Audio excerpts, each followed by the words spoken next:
आप देख रहे हैं मिड कैप मंत्रा और बाजार का मूड बिगड़ा हुआ है। लगातार चौथा ट्रेडिंग सेशन है जब मार्केट में प्रेशर कंटिन्यू होते हुए दिखाई दे रहा है। पिछले हफ्ते कमजोरी इस हफ्ते भी एक्सटेंड हुई है। डेज लो पर आ चुके हैं मार्केट और अब निफ्टी 19,450 के नीचे कारोबार कर रहा है, तो यहां पर प्रेशर लगातार सस्टेन होते हुए बैंक निफ्टी कंपैरेटिवली उतना कमजोर नहीं है या फ्लैट से नेगेटिव बायस के साथ ट्रेडिंग होते हुए दिखाई दे रही है बैंक निफ्टी में। लेकिन सबसे ज्यादा प्रेशर कहीं है तो वो है मिड कैप इंडेक्स, जो कि 1.25% नीचे कारोबार कर रहा है। नियरली 2 मंथ के लोज पर आकर अभी ट्रेड कर रहा है। 722 अंकों की गिरावट, अब इनफैक्ट 2% फिसल चुका है निफ्टी मिड कैप इंडेक्स। तो यहां पर प्रेशर और माउंट होते हुए और प्रेशर यहां पर एक्सटेंड करते हुए, तो सबसे ज्यादा अंडर परफॉर्मेंस कहीं है आज के कारोबार में, तो मिड कैप और स्मॉल कैप्स में देखने को मिल रही है। और दोनों ही इंडेक्स 2-2% नीचे। इसीलिए अगर आप मार्केट की ब्रेथ भी देखेंगे, एनएससी स्टैट्स देखेंगे, तो वो आपको नेगेटिव ही दिखाई देगी, क्योंकि जो ब्रॉडर मार्केट से वो पेन आप साफ तौर से रिफ्लेक्ट होते हुए देख रहे हैं। देखिए 2678 स्टॉक से जो गिरकर कारोबार कर रहे हैं, सिर्फ 336 स्टॉक से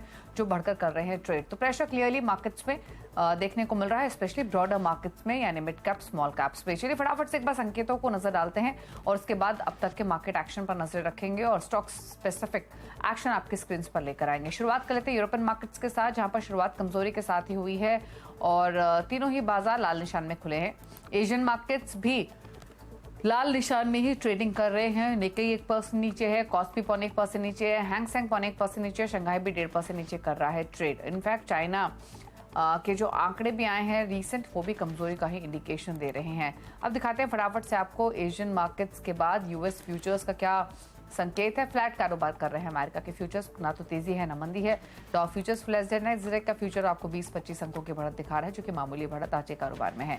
तो चलिए, ये तो रहा अब तक का मार्केट का हाल। अब तक हुआ क्या है मार्केट में, बाजार की बड़ी बातें आपके लिए लेकर आते हैं, यानी अब तक के बिग 5 पॉइंट्स। तो बाजार में लगातार चौथे दिन गिरावट। निफ्टी 19,500 नहीं, इनफैक्ट अब 19,450 के नीचे स्लिप हो चुका है। 19,450 के नीचे अब डिसाइसिवली ट्रेड करते हुए दिखाई दे रहा है।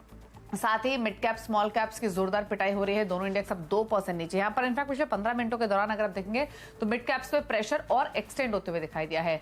Metal, power, IT, health care stocks में सबसे ज्यादा कमजोरी आज के सेशन में देखने को मिल रही है। कुछ और पॉकेट्स अगर आप देखेंगे कमजोरी वाली, तो realty, energy, capital good stocks भी फिसल कर कारोबार कर रहे हैं आज के सेशन में। 2% ऑन एवरेज ही सभी इंडेक्स नीचे हैं। कुछ और पॉकेट्स अगर आप देखेंगे तो फर्टिलाइजर्स, एनबीएफसी, सरकारी बैंक्स, यहाँ पर भी गिरावट आज के कारोबार में देखने को मिल रही है। तो ये तो रहा मार्केट का अब तक का हाल। अब फटाफट से लेते हैं व्यू मार्केट्स पर कि क्या स्ट्रैटेजी आपकी होनी चाहिए इस गिरावट पे। हमारे साथ हैं मंत्री फिनमार्ट के अरुण कुमार मंत्री। अरुण नमस्कार, बताइए पहले तो इंडेक्स पर आए। बैंक निफ्टी में प्रेशर नहीं है उतना, लेकिन निफ्टी स्ट्रेंथ लूज करते हुए दिखाई दे रहा है 19,450 के नीचे। क्या व्यू रिमेनिंग सेशन के लिए? Good afternoon Deepali. देखिए ओवरऑल मुझे लग रहा है आज ज्यादा आपको जो प्रेशर नजर आएगा वो ऑप्शंस की वजह से ज्यादा नजर आएगा। तो 19,500 19,400 के जो भी पुट राइटर्स है आज वो अपने ऑप्शंस को डेफिनेटली कवर करने जरूर आएंगे, क्योंकि मार्केट में जो फॉल आया है वो स्टीप 2 दिन में 200-250 पॉइंट का फॉल देखने को मिला है। इसलिए एक्सपायरी का ज्यादा इफेक्ट देखने को मिलेगा। ज्यादातर ग्लोबल मार्केट्स आज स्टेबल है, इसलिए उधर से ज्यादा बड़ा इफेक्ट देखने को नहीं मिल रहा। सेकंड, बैंक निफ्टी में थोड़ी बहुत स्ट्रेंथ नजर आ रही है। तो मुझे लग रहा है जब तक 19,500 के ऊपर वापस निफ्टी जाके क्लोज नहीं होता, हो सकता है आपको ऑप्शन राइटर्स जो पुट राइटर्स है वहां से थोड़ी बहुत दिक्कत होती हुई नजर आए। 19,350 19,380 वहां तक निफ्टी जाता हुआ नजर आए। पर जो मेजर पेन आज नजर आ रहा है वो मिड कैप्स में है। डेफिनेटली 2 से 2.5% की इंडेक्स में गिरावट है, इसलिए वहां पे मार्जिन पोजीशन जरूर कटेंगे। हो सकता है 2 बजे बाद और आपको थोड़ा थोड़ा सेलिंग इंटेंसिफाई मिड कैप्स में होती हुई नजर आए, क्योंकि जो मार्जिन कॉल्स होंगे वो आज 2-2:30 बजे के बाद आपको कटते हुए नजर आएंगे। इसलिए मिड कैप्स में डेफिनेटली प्रेशर है, पर बैंक निफ्टी अभी भी मुझे स्टेबल नजर। ओके, बैंक निफ्टी स्टेबल, लेकिन मिड कैप्स में प्रेशर है। फटाफट से कुछ ट्रेड्स आइडेंटिफाई किए हैं क्या आपने अरुण? अपोलो हॉस्पिटल मुझे लग रहा है ये यहाँ अच्छे सपोर्ट से आज ट्रेंड दिखा रहा है। ओवरऑल 4950 5000 के आसपास इसका 100-डे मूविंग एवरेज भी है, तो वहां से थोड़ी बाउंस स्टॉक करता हुआ नजर आ रहा है। तो अपोलो हॉस्पिटल एक स्टॉक है जहां पे आप लॉन्ग करके चल सकते हैं। अगेन स्टॉप लॉस काफी छोटा रहेगा, 4920 का स्टॉप लॉस रहेगा और 5150 का टारगेट रहेगा। तो मुझे लग रहा है अपोलो हॉस्पिटल एक ट्रेडिंग बेट हो सकता है। सेकंड स्टॉक अगर देखें तो बजाज फाइनेंस मुझे लग रहा है अपने सपोर्ट के आसपास आ चुका है। 7750 7780 के आसपास उसका भी सपोर्ट है, तो स्टॉक को भी लॉन्ग करके चल सकते हैं। 7690 का स्टॉप लॉस लगाएं और 7950 का ऊपर में टारगेट। ओके, चलिए, तो बजाज फाइनेंस और अपोलो हॉस्पिटल्स दो ट्रेड खरीदारी की तरफ आपको रेकमेंड किए गए हैं। ऑल द मिड कैप्स में प्रेशर अब इंटेंसिफाई होते हुए दिखाई दे रहा है। चलिए पॉकेट्स लेके आते हैं मिड कैप्स की आपके सामने। और इंडेक्स तो आपने देखा है अब 2% नीचे कारोबार कर रहा है। यहाँ पर सेलिंग प्रेशर पिछले कुछ मिनटों के दौरान और एक्सटेंड हुआ है। ऑलमोस्ट 2 महीने के लोज पर आकर अब मिड कैप इंडेक्स कारोबार कर रहा है। ह्यूज कट्स आपको काफी स्टॉक्स में देखने को मिलेंगे। एक एक करके पॉकेट्स आपके सामने लेकर आते हैं। मिड कैप्स की शुरुआत करेंगे एनबीएफसी शेयर्स के साथ, जहां पर आईबी हाउसिंग 7% नीचे, रेपकोम फाइनेंस 7% नीचे, आईएफसीआई 7% नीचे, पेटीएम 5% नीचे कारोबार कर रहा है। सरकारी बैंकों का हाल देखेंगे तो इंडियन ओवरसीज बैंक 6.5% नीचे लुढ़का हुआ है। Bank of India, union bank में 5% का ड्रॉप है। सेंट्रल बैंक 6% नीचे कारोबार करते हुए। फार्मा की भी सेहत बेहतर रही है। लॉरस लैब्स को जो डाउनग्रेड किया है ब्रोकरेज हाउस ने, उसका इंपैक्ट 11% नीचे।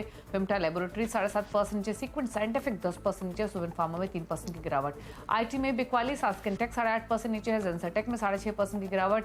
5.5% नीचे रामको सिस्टम्स, मास्टेक भी 3% नीचे ट्रेड करते हुए। आप देखिए फर्टिलाइजर्स का आरसीएफ 7.5% लुढ़का हुआ है। दीपक फर्टिलाइजर 6% नीचे, 6% नीचे है एनएफएल। फैक्ट भी 6% नीचे कारोबार करते हुए। शुगर स्टॉक्स में Dwarikesh sugar, Dhampur sugar, Bajaj Hindustan, Shri Renuka sugars 6 से 7% की गिरावट के साथ सभी शुगर स्टॉक्स ट्रेड कर रहे हैं। एनर्जी स्टॉक्स में HOEC, Chennai petro, GSPL, Gulf oil lubricants 6% तक लुढ़के हुए हैं। ये स्टॉक्स भी आज के कारोबार में। रियल्टी में इंडिया बुल्स रियल 6% नीचे, लोधा 2%, 2.5% नीचे है। ब्रिगेड और शोभा में भी 2.5% की कमजोरी आज के कारोबार में। सेलेक्ट स्टॉक्स जो हरे निशान में है, लिस्ट लंबी नहीं है, सिर्फ ये 4-5 स्टॉक ही हैं। इफ्का लेबोरेटरीज 7% नीचे, खबर का इंपैक्ट है इसीलिए ऊपर है ये स्टॉक। सीजी पावर 1% ऊपर है। मुथूट फाइनेंस में 1% की बढ़त है। और यूनाइटेड ब्रीवरीज 2% ऊपर कर रहा है ट्रेड। तो ये वो select stocks mid cap pocket से जो कि हरे निशान में कर रहे हैं कारोबार आज के सेशन में। लेकिन हम अर्निंग सीजन है तो अर्निंग्स पर ही बातचीत करते हैं और बात करेंगे हिंदुस्तान जिंक की। दूसरी तिमाही के नतीजे जो कंपनी के रहे हैं वो अनुमान से थोड़े कमजोर रहे हैं। कंपनी का मुनाफा, आय, मार्जिन सब अनुमान से थोड़े से वीकर साइड पर आए हैं। इन्हीं अर्निंग्स पर बातचीत करने के लिए कंपनी के सीईओ अरुण मिश्रा हमारे साथ मौजूद है। अरुण जी नमस्कार, स्वागत है आपका। पहले तो इस क्वार्टर के कुछ और हाइलाइट्स आपके समझना चाहेंगे, क्योंकि जो भी फिगर्स आए हैं वो हमारी एक्सपेक्टेशंस के मुकाबले थोड़े से लोअर साइड पर रहे हैं। स्पेशली जो मार्जिन पिक्चर रही है वो कैसी रही है इस क्वार्टर में, कंसिडरिंग कि Q2 में हमने जिंक प्राइसेस में भी एक स्टीप फॉल देखा है।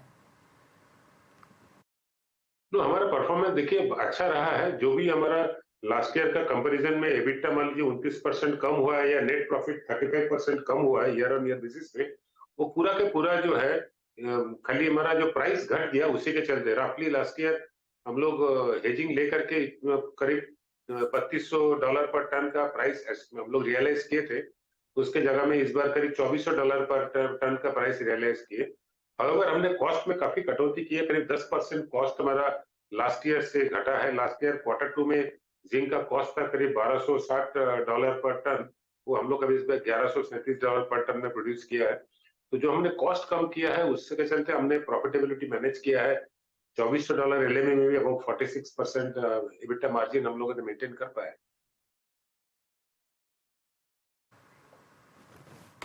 ओके अच्छा अरुण जी, अगर हम सेकेंड हाफ के लिए एक आउटलुक लेना चाहें तो क्या एक्सपेक्ट करना चाहिए? रियलाइजेशंस में क्या कुछ इंप्रूवमेंट दिखने को मिलेगी? सिल्वर और जिंक के प्राइसेस को लेकर क्या आउटलुक है? अभी तक तो फर्स्ट हाफ में हमारा तो उम्मीद था कि इवन यूरोपियन इकोनॉमी का टर्न अराउंड होगा, लेकिन अभी तक हुआ नहीं है। अमेरिकन इकोनॉमी का जो होना चाहिए था, बट समहाउ उनके इंफ्रास्ट्रक्चर में मैसिव स्पेंडिंग होना चाहिए था।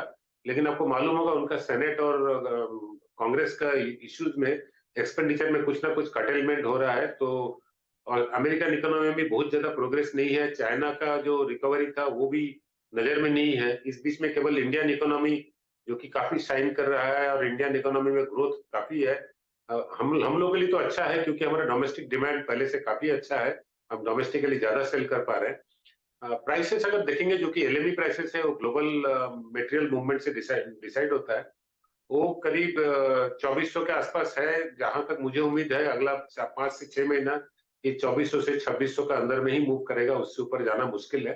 हालांकि पर्सनली कहने से तो मैं तो चाहूंगा कि ये 2800 या 3000 में पहुंच जाए, लेकिन फिलहाल लगता है कि ये 2400 से 2600 का अंदर में ही प्ले करेगा।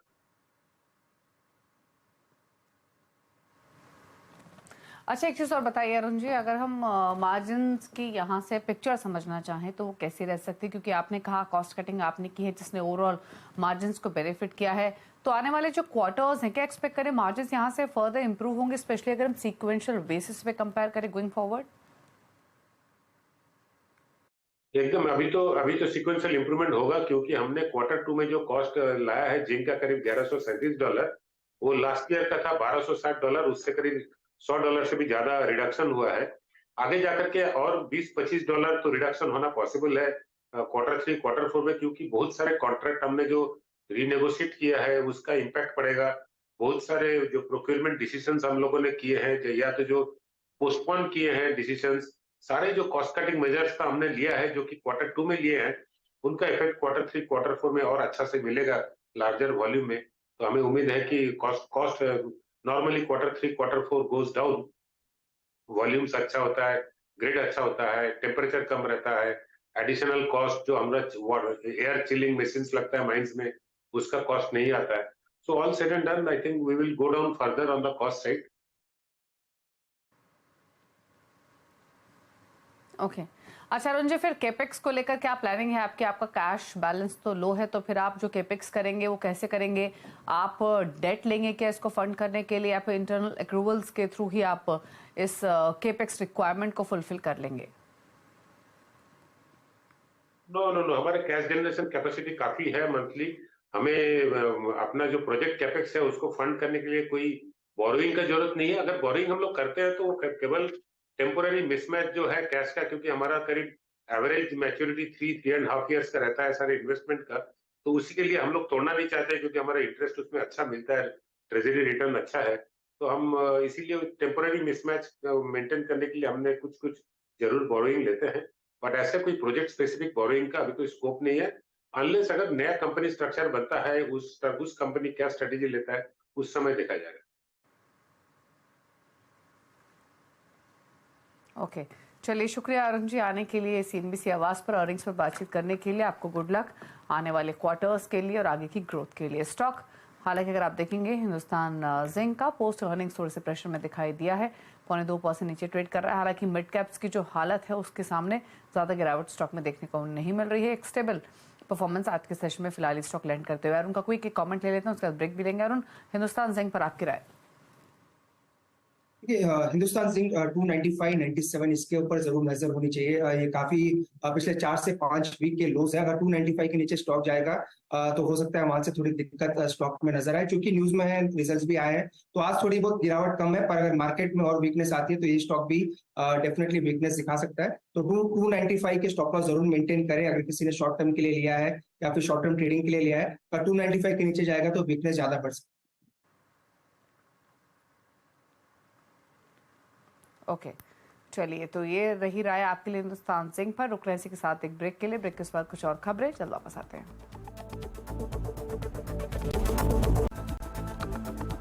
आप देख रहे हैं मिड कैप मंत्रा। कुछ और खबरों की ओर रुख कर लेते हैं। और देश में ड्रोन मैन्युफैक्चरिंग को बढ़ावा देने के लिए सरकार ने कदम उठाया है। सरकार ने ड्रोन टेस्टिंग स्टैंडर्ड और गाइडलाइंस नोटिफाई करने की तैयारी कर ली है। सूत्रों के मुताबिक सरकार 1 हफ्ते के अंदर नई गाइडलाइंस जारी कर सकती है। और डिटेल्स के साथ असीम मनचंदा हमारे साथ कनेक्टेड है। असीम, बताइए क्या डिटेल्स? देखिए, अभी भारत में जितने भी ड्रोन बनते हैं या फिर इंपोर्ट होते हैं उनके लिए कोई स्टैंडर्ड तय नहीं है।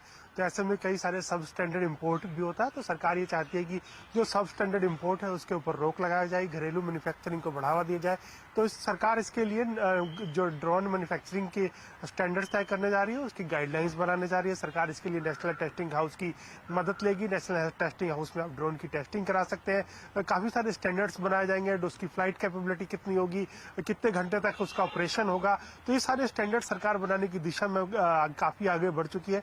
जो हमें सूत्रों के हवाले से जानकारी मिल रही है कि सरकार अगले 1 हफ्ते के अंदर अंदर ये सारे नए नॉर्म्स इशू कर सकती है। एक बार ये नॉर्म्स इशू हो जाएंगे, थोड़ा सा जो इंडस्ट्री है उसको थोड़ा सा इनको पालन करने के लिए टाइम दिया जाएगा। और उसके बाद जितने भी भारत में ड्रोन मैन्युफैक्चरिंग होगी उनको ये स्टैंडर्ड्स का पालन करना पड़ेगा। तो कुल मिलाकर के सरकार का उम्मीद है कि इससे घरेलू मैन्युफैक्चरिंग को बढ़ावा मिलेगा और जितने भी ड्रोन्स भारत में बनेंगे वो स्टैंडर्ड पर होंगे, क्वालिटी कंट्रोल ऑर्डर के अंदर आएंगे और ये पूरी तरह से मैंडेटरी होगा।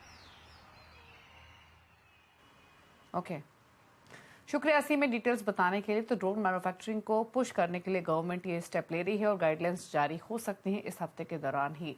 शुक्रिया ये डिटेल्स के लिए और आगे बढ़ेंगे, फटाफट से लेकर आते हैं खिलाड़ी नंबर 1 का अपडेट। नया हफ्ता है, छोटा हफ्ता है, कल मार्केट बंद है, लेकिन जो मुकाबला चल रहा है वो इक्विनॉक्स रिसर्च के पंकज रांदड़, आरडीबी कैपिटल के ब्रजेश एल व साथ ही अरहम कैपिटल के रत्नेश गोयल के बीच में अपडेट आपकी स्क्रीन पर। पंकज ने मन्नापुरम फाइनेंस से एग्जिट किया है 155 के टारगेट से, लेकिन उन्होंने 140 रुपए 40 पैसे पर पोजीशन से निकले हैं। कुछ और अपडेट्स लेकर आए तो पंकज ने एल&टी फाइनेंस होल्डिंग ये एक ट्रेड है जो ऐड किया है, बिकवाली की राय इनकी तरफ से 126 के टारगेट के लिए 141 का स्टॉप लॉस।